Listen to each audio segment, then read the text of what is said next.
Et ce n'est pas parce que quelque chose de négatif se retrouve dans le chrétien que ça remet en question son salut. Non. Jésus s'est fait malédiction pour qu'on soit bénédiction, de pauvres pour qu'on soit riche, mais tous les chrétiens ne sont pas riches. Et ça ne veut pas dire parce qu'il y a des chrétiens pauvres que Jésus n'a pas tout accompli à la croix.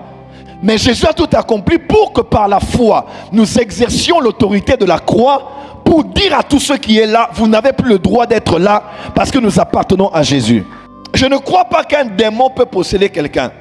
Mais je crois qu'un chrétien peut avoir en lui un démon. Ce n'est qu'un jeu de français. Je vous donne quelques textes. Lisons d'abord Éphésiens.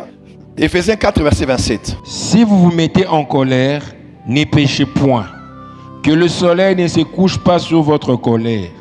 Et ne donnez pas accès au diable. Et ne donnez pas accès. Dis à ton voisin, ne donne pas accès au diable. Tu es le propriétaire de ta maison. Tu as veillé sur la propriété, la salubrité de ta maison. Laisse-moi te dire, aucun n'a sa maison pour habiter avec les mouches. Mais si tu laisses les fenêtres ouvertes, qui donnent ouverture à la poubelle, crois-moi, les mouches vont entrer dans ta maison. Et la présence d'une mouche ne fait pas de la mouche propriétaire de la maison.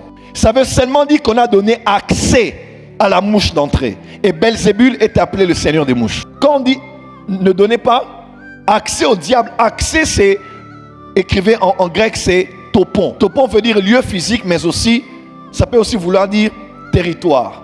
Une zone d'occupation militaire. Donnez pas au diable un territoire. Topon est aussi utilisé, Romains 12, verset 19, quand on parle d'opportunité. Ça peut aussi vouloir dire accès, une porte d'entrée, ou bien une tête de pont.